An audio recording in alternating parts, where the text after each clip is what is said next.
முன்னாள் அமைச்சர் செங்கோட்டையன் என்ன சொல்லுகிறார்? அமித்ஷா அழைத்துதான் நான் டெல்லிக்கு போனேன். எங்கள் கட்சி விவகாரத்தை தான் என்னிடத்திலே அவர்கள் பேசினார்கள். யார் அவர்கள்? ஜெயலலிதா அம்மையார் இருந்தபோது அமித்ஷா போன்றவர்களால் அதிமுக அரசியல் உள் விவகாரங்களில் தலையிட முடிந்ததா? முந்திரி திராட்சை முழுசா இருக்கு. ஆச்சி பாயாசம் மிக்ஸ், ஒன்று வாங்கினால் ஒன்று இலவசம். மதிப்பிற்குரிய முன்னாள் முதலமைச்சர் எடப்பாடி பழனிசாமி அவர்கள் கை பிசைந்து நிற்கிறார்.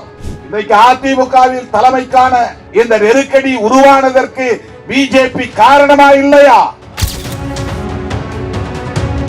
இந்த ஆர்ப்பாட்டத்தால் எஸ்ஐஆர் என்கிற இந்த நடவடிக்கையை உடனே நிறுத்திவிட முடியுமா என்றால் முடியாது. பிறகு எதற்கு ஆர்ப்பாட்டம் என்று கேட்கலாம். எஸ்ஐஆர் என்பது எவ்வளவு தீவிரமான உள்நோக்கம் கொண்ட ஒரு நடவடிக்கை என்பதை மக்களுக்கு அம்பலப்படுத்துவதே இந்த ஆர்ப்பாட்டத்தின் நோக்கம். நமது இயக்க தோழர்கள் ஒவ்வொருவரும் இதன் நுட்பத்தை புரிந்து கொண்டு களத்தில் இருக்க வேண்டும். ஏதும் அறியாமல் நாம் இழுத்த இழுப்புக்கு வளைந்து கொடுப்பது போல் இல்லாமல் அரசியல் புரிதலோடு களமாட வேண்டிய தேவை இருக்கிறது. எஸ்ஐஆரை நிறுத்த வேண்டும், தேர்தல் ஆணையத்தின் அறிவிப்பை தடை செய்ய வேண்டும் என்று கோரி நமது கட்சியின் சார்பில் எஸ்ஐஆருக்கு எதிராக உச்சநீதிமன்றத்திலே வழக்கு தொடுத்திருக்கிறோம் என்பது உங்களுக்கு தெரியும்.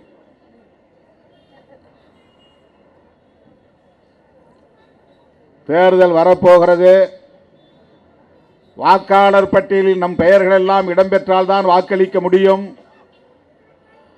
நம்முடைய வாக்குகளையே பறிகொடுத்து விட்டு நடுத்தருவில் நிற்க முடியாது. எனவே நாமும் எஸ்ஐஆர் நடவடிக்கையில் இறங்கித்தான் ஆக வேண்டும். இதை மறுக்க முடியாது. அப்படி ஒரு நெருக்கடியை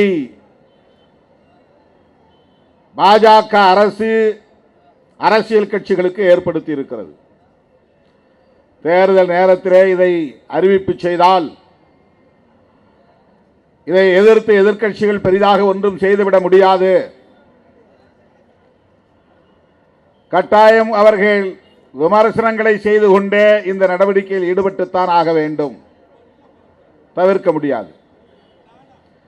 எஸ்ஐஆர் வேண்டாம் என்று சொல்லுகிற நான் என் பெயரை வாக்காளர் பட்டியலிலே இடம்பெறச் செய்ய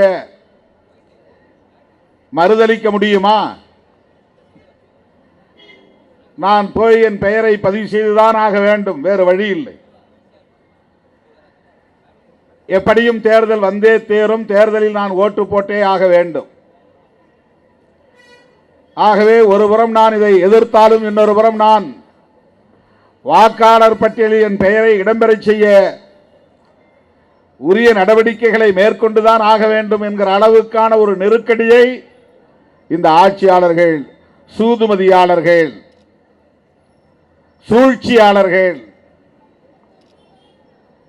திட்டமிட்டு இருக்கிறார்கள். அதிமுக தலைவர்களை எப்படி இன்றைக்கு கையாளுகிறார்கள்? முன்னாள் அமைச்சர் செங்கோட்டையன் என்ன சொல்லுகிறார்? அமித்ஷா அழைத்துதான் நான் டெல்லிக்கு போனேன். எங்கள் கட்சி விவகாரத்தை தான் என்னிடத்திலே அவர்கள் பேசினார்கள். யார் அவர்கள்? ஜெயலலிதா அம்மையார் இருந்தபோது அமித்ஷா போன்றவர்களால் அதிமுக அரசியல் உள் விவகாரங்களில் தலையிட முடிந்ததா? பொது தேர்தலில், நாடாளுமன்ற பொது தேர்தலில் ஜெயலலிதா அம்மையார் எவ்வளவு துணிச்சலாக மோடியா லேடியா மோதி பார்க்கலாமா என்று சவால் விடுத்தார். ஆனால் இன்றைக்கு என்ன நிலை? மதிப்பிற்குரிய முன்னாள் முதலமைச்சர் எடப்பாடி பழனிசாமி அவர்கள் கை பிசைந்து நிற்கிறார். ஓபிஎஸ் அவர்களை கையாண்டது யார்? அவரை ஜெயலலிதா அம்மையாரின் சமாதியில் போய் அமர்ந்து தியானம் இருக்க வைத்தது யார்? சசிகலா அம்மையாரை அந்த கட்சியின் தலைவராக ஆக்க விடாமல் தலையிலே கை வைத்து ஓரங்கட்டியது யார்? டிடிவி தினகரன் அவர்களை செயல்பட விடாமல் முடக்கி வைத்தது யார்?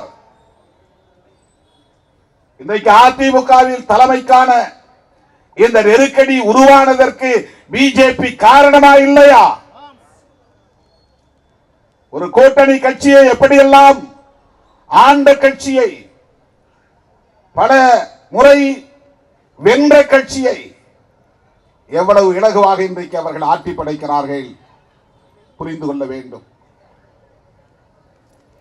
நாளைக்கு அதிமுகவிலே நின்று வெற்றி பெறக்கூடிய சட்டமன்ற உறுப்பினர்கள் அல்லது ஒருவேளை ஆட்சி அமைத்தால் அமைச்சராக கூடியவர்கள் யாருடைய பேச்சை கேட்டு நடப்பார்கள்? இதெல்லாம் ஒரு புரிதலுக்காக நான் சொல்லுகிறேன். அதிமுக மேல் நமக்கு எந்த காழ்ப்பும் இல்லை. சிராக் பாஸ்வான் அவர்களின் கட்சியின் மீது நமக்கு எந்த காழ்ப்பும் இல்லை. பிஜேபி காரர்கள் எவ்வளவு சாதுரியமானவர்கள், எவ்வளவு சூழ்ச்சி நிறைந்தவர்கள், சூது நிறைந்தவர்கள் என்பதற்கு இவையெல்லாம் சான்று. முந்திரி திராட்சை முழுசா இருக்கு. ஆச்சி பாயாசம் மிக்ஸ், ஒன்று வாங்கினால் ஒன்று இலவசம்.